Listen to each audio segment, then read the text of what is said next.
Hello दोस्तों, study knowledge में विवेक आपका फिर से स्वागत करता हूं। दोस्तों आज हम लेकर आए हुए हैं कक्षा 11 मैथ, जो कि आपको एनसीईआरटी बुक से बताया जाता है। दोस्तों इसमें हम लोग पढ़ रहे हैं शंकु परिच्छेद। आज हम पढ़ेंगे प्रश्नावली 11.4 का भाग 2 और इसमें हम सिर्फ आज क्वेश्चन सॉल्व करना आपको सिखाएंगे। तो दोस्तों क्लास को स्टार्ट करने से पहले जो स्टूडेंट चैनल पहली बार है, चैनल को फटाफट आप लोग सब्सक्राइब कर लीजिए और इस क्लास को फटाफट आप लोग लाइक कर दीजिएगा और ज़्यादा से ज़्यादा अपने दोस्तों में जरूर शेयर करिएगा। और कोई समस्या होती है तो हमें जरूर कमेंट बॉक्स में कमेंट जरूर करिएगा, ठीक है। तो दोस्तों पिछले क्लास में अर्थात भाग फर्स्ट में हमने शंकु परिच्छेद अर्थात प्रश्नावली 11.4 इसमें हम लोग पढ़ रहे हैं अति परवलय, ठीक है। इसमें हम लोग पढ़ रहे हैं अति परवलय। तो अति परवलय पढ़ रहे हैं तो हमने पिछले क्लास में अति परवलय क्या होता है, इसका परिभाषा, इसका व्यापक समीकरण क्या होता है और इनके जो नियता का समीकरण क्या होता है, नियता क्या होती है और इसके जितने भी फार्मूले बन सकते थे, जैसे कि इसके शीर्ष के निर्देशांक क्या होंगे, नाभियों के निर्देशांक, उत्केंद्रता क्या होगा, नाभि लंब जीवा की लंबाई क्या होगी, ये सब मैंने पिछले क्लास में आपको फार्मूले बताए थे। तो आई होप कि आपको सभी फार्मूले याद हो गए होंगे और आपने प्रश्नावली 11.4 का क्वेश्चन भी लगाने का प्रयत्न जरूर किया होगा, ठीक है। तो आज हम क्वेश्चन नंबर 2 से स्टार्ट करें, क्योंकि फर्स्ट क्वेश्चन मैंने आपको पिछले क्लास में बता दिया था। तो आइए हम क्वेश्चन की तरफ बढ़ते हैं। तो दोस्तों निर्देश पॉइंट ध्यान सुनिएगा आप लोग, कि कहता है कि निम्नलिखित प्रश्न 1 से 6 तक प्रत्येक में अति परवलयों के शीर्षों, नाभियों के निर्देशांक, उत्केंद्रता और नाभि लंब जीवा की लंबाई हमें ज्ञात करनी है। तो पहला क्वेश्चन मैंने आपको बता रखा है। बात करते हैं दूसरे क्वेश्चन की। दूसरा क्वेश्चन थोड़ा सा चेंज है। क्वेश्चन हमारा अति परवलय में दिया हुआ है y² - x² 1 ये दिया हुआ है। तो क्या आपको लगता है कि अति परवलय की तरह दिख रहा है? जी हाँ, तो इसको थोड़ा सा सरल करते ताकि आपको अच्छे से दिखेगा। इससे माइनस कामन ले लेते हैं। जब माइनस कामन लेंगे तो क्या हो जाएगा, जब माइनस कामन लेंगे तो ये हो जाएगा x² और ये हो जाएगा -y² बराबर के 1 और इस माइनस को इधर लेकर आते हैं तो ये हो जाएगा आपका x² y² बराबर ये हो जाएगा -1। ये आपको दिख रहा है और ये किस पर दिखा है, ये अति परवलय x², ध्यान सुनिएगा, x² - y²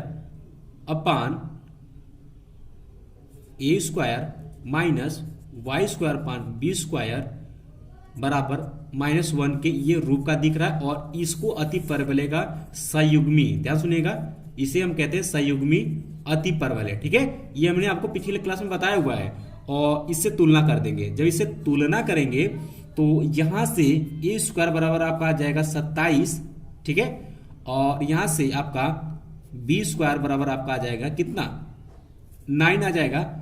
तो यहां से ये क्लियर हो गया, क्लियर है। अब बात करते हैं, तो इसके लिए मैंने सबको सूत्र अलग अलग बताया था। एक मैं फिर से रिपीट कर देता हूं ताकि आपको कोई प्रॉब्लम ना हो समझने के लिए।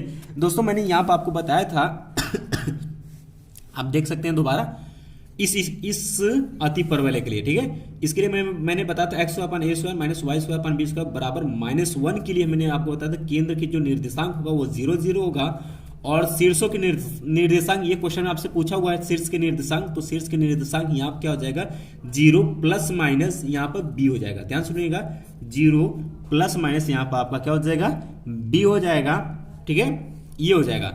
और इसके बाद बात करते हैं अनुप्रस्थ अक्ष के लिए, तो इसके लिए क्या है, लंबाई 2b होगा, समीकरण x बराबर 0 होगा। और बात करते हैं नाभि लंब की लंबाई, ठीक है, नाभि लंब की लंबाई, तो नाभि लंब की लंबाई यहाँ पर क्या हो जाएगा आपका 2a² b हो जाएगा। और यहाँ पर बात करें उत्केंद्रता E बराबर √ में इसके लिए 1 + a² b² हो जाएगा और नाभियों के निर्देशांक यहाँ पर हो जाएगा 0 ± be होगा और जो नियता का समीकरण आएगा वो y बराबर ± b के e हो जाएगा और बिंदु x y की नाभियां से जो दूरी होगी वो e y ± b होगा, क्लियर है। अब आइए क्वेश्चन की तरफ बढ़ते हैं। तो दोस्तों अब आइए क्वेश्चन को सॉल्व करते हैं। तो सबसे पहले हमसे पूछा है शीर्षों के निर्देशांक, ठीक है। सबसे पहले बात करते हैं शीर्षों के निर्देशांक, लिखेंगे शीर्षों के निर्देशांक, ठीक है। तो शीर्षों के निर्देशांक इसके लिए क्या हो जाएगा 0 ± b हो जाएगा। तो यहां से b का मान निकालेंगे तो b बराबर क्या हो जाएगा, यहां से 3 आ जाएगा और यहां से a का मान निकालेंगे तो ये आपका आ जाएगा 3 √3 आ जाएगा, ठीक है, a का मान, क्लियर है। अब इसमें वैल्यू पुट करते हैं तो 0 और प्लस माइनस यहाँ पर 3 हो जाएगा, यानी कि शीर्षों के निर्देशांक आपको आ गया 0 प्लस माइनस 3। एक आंसर आपका आ चुका है आसानी से। बात करते हैं अगला आपसे पूछा हुआ है नाभियों के निर्देशांक। ठीक है, नाभियों के निर्देशांक से पहले हम लोग उत्केंद्रता निकाल लेते हैं। उत्केंद्रता ई का मान निकाले थे, हमने आपको बताया है ई बराबर क्या होता है, अंडर रूट में 1 plus A square upon B square. तो यहां से हम ले लेते हैं ई स्क्वायर बराबर, तो ये हो जाएगा आपका 1 प्लस ए स्क्वायर अपान के बी स्क्वायर। तो ई स्क्वायर बराबर आप यहाँ 1 प्लस ए स्क्वायर का मान हमें दिया हुआ कितना 27, तो लिख लेते हैं। बी स्क्वायर का मान हमें दिया हुआ है 9, तो इसको भी लिख लेते हैं। तो यहां से आपका आ जाएगा, इसको ऐड करेंगे तो ये आपका आ जाएगा 36/9, और कैंसिल करेंगे तो ये 4 बार में कैंसिल हो जाएगा, अर्थात ई स्क्वायर बराबर आपका आ गया 4, तो ई बराबर आपका 2, यानी कि ई का मान हमें निकल चुका है। यानी उत्केंद्रता पूछा था तो उत्केंद्रता का मान हमने यहाँ पर निकाल रखा है। इसके बाद बात करते हैं शीर्षों नाभियों के निर्देशांक। ठीक है, नाभियों के निर्देशांक, तो नाभियों के निर्देशांक जो हो जाएगा वो आपका होगा, यहाँ पर आप देख सकते हैं, इसके लिए नाभियों के जो निर्देशांक आएगा वो आ जाएगा 0 प्लस माइनस बी ई होगा। तो ई का मान हमने पहले से निकाल रखा है, बी का मान हमें पता है, बी का मान कितना ई, तो यहाँ से सरल करें 0 प्लस माइनस 3 इंटू ई, बी का मान 3 है और ई का मान कितना 2, तो यहाँ से क्या हो जाएगा 0 प्लस माइनस 2 त्याग के 6, इतना हो जाएगा नाभियों के निर्देशांक। ठीक है, एक आंसर आपका ये आ जाता है। इसके बाद लास्ट हमसे पूछा है नाभिलंब जीवा की लंबाई। ठीक है, नाभिलंब जीवा की लंबाई, तो यहां से नाभिलंब जो जीवा की लंबाई के लिए सूत्र जो आएगा वो आपका आ जाएगा 2a स्क्वायर अपान के b हो जाएगा, और वैल्यू हमसे पहले से पता है 2, और a स्क्वायर का मान हमें यहाँ पता है 27 है, और b का मान हमें कितना पता है 3 है। इसको कैंसिल करेंगे तो ये आपका 9 बार में कैंसिल, और 9 दूना के 18, अर्थात नाभिलंब जीवा की जो लंबाई आ जाएगी वो 18 आ जाएगा। ठीक है, इस तरीके से क्वेश्चन को हम सॉल्व करेंगे। तो सबसे पहले आपको करना क्या है, सबसे पहले आप अति परवलय के दिए हुए समीकरणों को अच्छे से पहले पहचानना सीखिए कि क्या ये किस रूप का है। ठीक है, यहाँ आप देख सकते हैं कि परिवर्तन हो चुका था इस रूप का, इसलिए सबका फार्मूला यहाँ पर बदल गया। बाकी हम अगला क्वेश्चन देखते हैं। अब क्वेश्चन नंबर 3 हमने लिया हुआ है। क्वेश्चन हमारा 9y square minus 4x square equal to 36, ये हमें दिया हुआ है। तो इसको सबसे पहले हम लोग अति परवलय के व्यापक समीकरण की तरह बनाएंगे। तो इसको बनाने के लिए सबसे पहले करेंगे क्या, यहाँ पर 1 होना चाहिए, 1 होने के लिए 36 इसमें भाग दे देंगे। जब भाग दे देंगे 36 से, ध्यान सुनेगा, ये हो जाएगा 9y स्क्वायर अपान 36 हो जाएगा, माइनस यहाँ पर 4x square upon 36 equal to यहाँ पर 1 हो गया। क्लियर है। अब थोड़ा सा इसको सरल कर लेते हैं। सरल करने के लिए आप करेंगे क्या, यहाँ से इसको कैंसिल करें, ये 4 बार में कैंसिल हो जाएगा, इसको कैंसिल करेंगे 9 बार में कैंसिल हो जाएगा। बात करें तो आपका इक्वेशन आ जाएगा y स्क्वायर अपान 4 और minus x square upon 9 equal to 1। थोड़ा सा इसको सरल कर लेते हैं। सरल करने के लिए क्या करेंगे, इसमें माइनस पहले कॉमन ले लेंगे। जब माइनस कॉमन लेंगे तो क्या हो जाएगा, x स्क्वायर अपान क्या हो जाएगा 9, और ये हो जाएगा माइनस y स्क्वायर अपान के 4, माइनस यहाँ पर हमने कॉमन लिया इक्वल टू 1 हो गया। अब माइनस इधर लेकर चले आते हैं, तो यहाँ से क्या हो जाएगा, ये हो जाएगा x square upon 9 minus y square upon 4 equal to -1। और दोस्तों ये आपको दिख रहा है कि अभी जस्ट क्वेश्चन नंबर 2 जो बताया तो सेम उसी टाइप से क्वेश्चन है। तो इसकी तुलना किससे करेंगे, x square upon a square minus y square upon B square equal to -1 से इसका तुलना करा देंगे यहाँ से। और जब इससे तुलना कराएंगे तो यहाँ से ए स्क्वायर बराबर आपका आ जाएगा 9 और ए बराबर आपका 3 आ जाएगा। उसी तरीके से बी स्क्वायर बराबर आपका आ जाएगा यहाँ पर 4 और यहाँ पर बी बराबर आपका आ जाएगा 2। तो इसके लिए जितना फार्मूला जो भी क्वेश्चन में पूछा हुआ है, और इसके लिए आपको करना क्या है, जैसे कि आपका अति परवलय के शीर्षों नाभियों की निर्देशांक उत्केंद्रता जीवालंब की लंबाई, तो इसके लिए जितना भी सूत्र अभी क्वेश्चन नंबर 2 में हमने बताया हुआ है सेम सब कुछ वहीं रखकर आपको सरल कर लेना है। तो सबसे पहले क्वेश्चन में आपसे पूछा हुआ है शीर्ष पूछा हुआ है, ठीक है। तो शीर्ष का निर्देशांक इसके लिए क्या हो जाएगा, शीर्षों के निर्देशांक, ठीक है। तो शीर्षों के निर्देशांक इसके लिए क्या हो जाएगा 0 प्लस माइनस बी हो जाएगा। तो करेंगे तो 0 और बी क्या मान कितना है 2 है, तो यहाँ से क्या हो जाएगा प्लस माइनस 2। ये पहला आंसर आ गया। दूसरा आपसे पूछा हुआ है इसमें नाभियों के निर्देशांक उत्केंद्रता। तो सबसे पहले बात कर लेते हैं उत्केंद्रता निकालेंगे। तो उत्केंद्रता इसके लिए ई बराबर उत्केंद्रता ई बराबर यहाँ से क्या हो जाएगा ई स्क्वायर बराबर ले लेते हैं 1 plus A square upon B square. Value फटाफट पुट कर लेते हैं। तो यहाँ से वैल्यू पुट करेंगे तो 1 प्लस ए स्क्वायर का मान यहाँ पर आपको 9 दिया हुआ है, बी स्क्वायर का मान यहाँ पर 4 दिया, तो यहाँ से इसको तो 9 4 13 हो जाता है, अर्थात ई स्क्वायर बराबर हो गया आपका 13/4 अर्थात ई बराबर रूट में 13/2। ये ई का मान निकल कर आ गया है। ठीक है, जब ई का मान निकल कर आ गया है दोस्तों, तो हम यहाँ से हम करेंगे क्या कि नाभियों के निर्देशांक हम निकाल सकते हैं। ई निकल चुका है तो लिखेंगे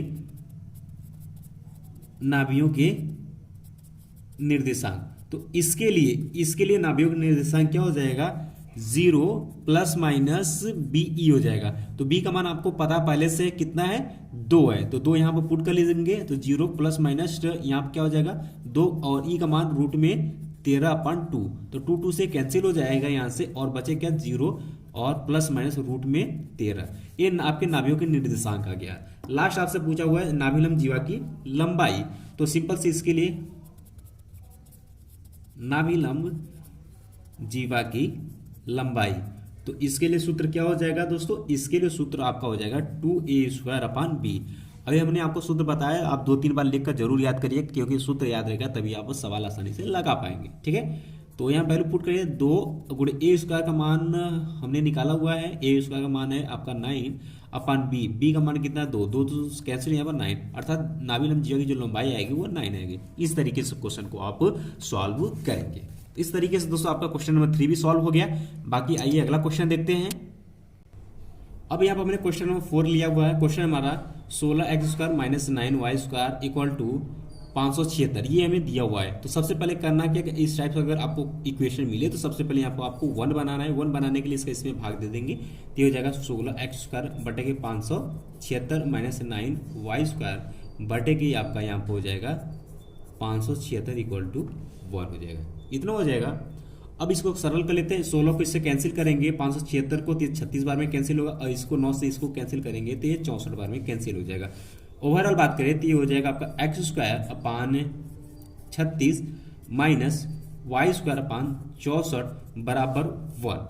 अब ये इक्वेशन किस टाइप का दिख रहा है, ये इक्वेशन आपके अति परवल है, अर्थात x² a² minus y² b² = 1 के रूप का दिख रहा है। तो यहाँ से इसकी तुलना करेंगे, अर्थात यहाँ से a² बराबर आपका कितना है 36 है। ओवरऑल बात करें तो a बराबर आपका कितना है 6 है, और b² बराबर आपका है 64, तो यहाँ से b बराबर आपका आ गया 8। क्लियर है, इस चीज़ को आप याद नोट करिएगा। ये अभी क्वेश्चन में सरल करेंगे। ठीक है, तो इसके लिए फार्मूला हमने क्वेश्चन नंबर फर्स्ट, जी हाँ दोस्तों, भाग फर्स्ट में क्वेश्चन नंबर जो फर्स्ट बताए थे उसी टाइप से ये क्वेश्चन को हम क्या करेंगे, सरल करेंगे। ठीक है, तो इस क्वेश्चन को सरल करेंगे तो इसके लिए सबसे पहले बात करते हैं इसके शीर्षों के निर्देशांक। पहला क्वेश्चन आपसे पूछा है शीर्षों के निर्देशांक। तो शीर्षों के निर्देशांक के लिए बात करें दोस्तों, तो इसके लिए जो इसका निर्देशांक होगा दरअसल इस इक्वेशन के लिए, इसमें क्योंकि -1 नहीं है तो इसके लिए क्या हो जाएगा यहाँ पर प्लस माइनस a और 0। a का मान आपने निकाल रखा है कितना 6, तो ये हो जाएगा प्लस माइनस 6 और 0। तो पहला आपका आंसर ये होगा। इसके बाद इसका e, पहले उत्केंद्रता e निकाल लेते हैं। तो e² बराबर आपका आ जाएगा 1 प्लस इस बार b² पर a² हो जाएगा। इस कंडीशन के लिए मैंने बताया हुआ फार्मूला आप एक बार जरूर देखिएगा, तभी आपको अच्छे से क्लियर होगा। ठीक है, ये फार्मूला हो जाएगा। ऐसे वैल्यू पुट कर देते e² बराबर 1 प्लस b² का मान कितना है यहाँ पर 64 है, अपन a² का मान कितना 36 है। तो ये देखिए 36 64 कितना हो गया 100/36। तो e बराबर आपका आ गया दोस्तों 10 बटे के यहाँ पर आ गया 6, इतना आ गया। थोड़ा सा सरल कर लेते हैं इसको, 2 × 5 = 2 × 3 = 6, अर्थात 5/3, यानी e का मान आ गया 5/3। e का मान पूछा था, e का मान हमने निकाल रखा है। अब बात करते हैं नाभियों के निर्देशांक। ठीक है, नाभियों के निर्देशांक, तो इस सूत्र के लिए दोस्तों नाभियों का निर्देशांक जो होगा वो प्लस माइनस a, e और 0 होगा। अब वैल्यू पुट करें, प्लस माइनस a का मान क्वेश्चन में हमने निकाल रखा कितना 6 है, और e का मान हमने 5/3 अभी जस्ट कैलकुलेट किए हुए। इसको 3 दूना के 6 अर्थात 5 दूना के 10। नाभियों का जो निर्देशांक है वो प्लस माइनस 10 और 0 आ जाएगा। एक आंसर ये हो गया, e का मान निकला, शीर्षों के निर्देशांक हो गया। अब नाभिलंब जीवा की लंबाई। ठीक है, नाभिलंब जीवा की लंबाई, तो इसके लिए जो सूत्र आएगा वह दोस्तों हो जाएगा इस बार 2b² a हो जाएगा। सरल कर लेते हैं यहाँ से, तो 2 गुणे b² का मान यहाँ पर क्या है इतना 64 है अपन a का मान कितना यहाँ पर 6। तो थोड़ा सा सरल करते हैं तो सरल हो जाएगा यहाँ से। तो इसको करते थे 3 और ये कैंसिल, अर्थात 64/3। नाभिलंब जीवा की जो लंबाई आएगी वह 64/3 आपकी यहाँ पर आएगी। ये आंसर, इस तरीके से क्वेश्चन आप सॉल्व करेंगे। और इस वजह से आपका क्वेश्चन नंबर 4 भी सॉल्व हो चुका है। इसके बाद बचता है क्वेश्चन नंबर 5 और 6। थोड़ा सा हिंट करते हैं क्वेश्चन को, वो आप आसानी से लगा सकते हैं। अब क्वेश्चन नंबर 5 होने लिया 5y² minus 9x² equal to 36 दिया है। तो सबसे पहले हम यहाँ पर 1 बनाने के लिए इसको इसके नीचे करेंगे, तो यहाँ से क्या हो जाएगा 5y² अपान की यहाँ पर 36 हो जाएगा, माइनस यहाँ पर 9x² बटे के 36 बराबर के यहाँ पर क्या हो गया हमारा 1 हो गया। अब दोस्तों ध्यान देने वाली बात ये है कि ये 5 से 36 को हम कैंसिल नहीं कर सकते हैं, इसलिए क्या इस 5 को हम इसके नीचे लिख सकते हैं? बिल्कुल जी हाँ दोस्तों, इसके नीचे हम लिख सकते हैं। तो इसको हम इस तरीके से लिख सकते हैं y² बटे के 36 बटे के 5। इसको अगर इसको सरल करेंगे तो ये 5 ऊपर चला जाएगा। क्लियर है? इतना हो गया। और माइनस इसको कैंसिल करेंगे तो ये 4 बार में कैंसिल हो जाएगा, अर्थात x² अपान के यहाँ पर 4। अब बराबर यहाँ पर क्या हो गया हमारा 1 हो गया। क्लियर है? थोड़ा सा इसको सरल करते हैं, इसमें से माइनस पहले कॉमन ले लेते हैं। माइनस जब कॉमन लेंगे तो ये आपका कुछ इस तरीके से दिखेगा x² अपान 4 और ये हो जाएगा माइनस y² अपान 36 बटे के 5 बराबर के -1। अब सेम प्रोसेस हो चुका है दोस्तों। अब ये क्वेश्चन नंबर आप 3 की भांति लगाएंगे। जी हाँ दोस्तों, क्वेश्चन नंबर 3 और 2 की भांति इसको सॉल्व करेंगे। ठीक है, ये क्वेश्चन आपको सॉल्व करना है। करना कुछ नहीं है, नाभियों के निर्देशांक उसमें जो क्या हो जाएगा, नाभियों के निर्देशांक जो होगा शीर्षों के निर्देशांक क्या हो जाएगा 0 और प्लस माइनस बी हो जाएगा। और नाभियों के निर्देशांक क्या हो जाएगा 0 प्लस माइनस BE हो जाएगा। और E बराबर यहाँ पर हो जाएगा आपका, या E² बराबर आप यहाँ पर E² बराबर आप यहाँ पर लेंगे 1 प्लस A² अपान B², इसका यूज करेंगे। और बाकी नाभिक लंब जीवा का लिए सूत्र जो यूज करेंगे वो आप करेंगे 2A² अपान B से। ठीक है, अब बात करते हैं तो इसकी जब तुलना दोस्तों करेंगे, ध्यान सुनिएगा, इसकी जब तुलना करेंगे तो यहाँ से A² बराबर आपका 4 आ जाएगा, अर्थात A बराबर आपका 2, B² बराबर आपका 36 बटे के 5 आ जाएगा और B बराबर आपका हो जाएगा 6 बटे के रूट में 5। इसी वैल्यू को आपको पुट करके इस सभी सूत्र में आप रख देंगे, आपको आंसर प्राप्त हो जाएगा। ठीक है, अब बढ़ते हैं क्वेश्चन नंबर 6 की तरफ। तो क्वेश्चन नंबर 6 हमारा कि 49y² माइनस 16x² बराबर 784। तो यहाँ पर 1 बनाने के लिए इसको भाग दे देंगे तो हो जाएगा 49y² बटे के 784 माइनस 16x² बटे के 784 इक्वल टू 1। अब इसको थोड़ा सा सरल कर लेते हैं दोस्तों। इसको 49 को इससे काटेंगे, 16 बार में कैंसिल होगा। इस 16 को इसको कैंसिल करेंगे, ये 49 अर्थात 49 बार में कैंसिल हो जाएगा। बात करते हैं आपका हो जाएगा y² अपान के 16 अब माइनस के x² बटे की आपको 49 हो जाएगा बराबर के 1 हो जाएगा। तो ये देखिए थोड़ा सा अथवा तो इसमें माइनस कॉमन ले लेंगे क्योंकि इसको हम संतुलित करेंगे। ठीक है, तो माइनस में कॉमन लेंगे तो क्या हो जाएगा x² अपान 49 माइनस के y² बटे के 16 इक्वल टू 1। माइनस उधर लेकर जाएंगे x² बटे के 49 माइनस के y² अपान 16 बराबर के -1। अब ये क्वेश्चन नंबर आपके पीछे रहा था क्वेश्चन नंबर 5 और क्वेश्चन नंबर 3 क्वेश्चन नंबर 2 की बात ये हो गया है। यहाँ से बात करें तो A बराबर आपका दोस्तों यहाँ पर आएगा A² बराबर 49, तो A बराबर आपका 7, B² बराबर आपका 16 और B बराबर आपका 4। अब बाकी फार्मूले सेम अभी जस्ट क्वेश्चन नंबर 5 में बताया, उसी तरीके से इसको भी सॉल्व करना है, आसानी से सॉल्व कर सकते हैं। दोस्तों आई होप कि आपको सभी क्वेश्चन अच्छे से समझ में आए होंगे। अगर कहीं भी प्रॉब्लम रह जाती है तो हमें जरूर कमेंट बॉक्स में कमेंट करिएगा। तो अभी तक जो स्टूडेंट वीडियो को लाइक नहीं किए तो फटाफट वीडियो को जरूर लाइक करिएगा और ज़्यादा से ज़्यादा अपने दोस्तों में शेयर करिएगा।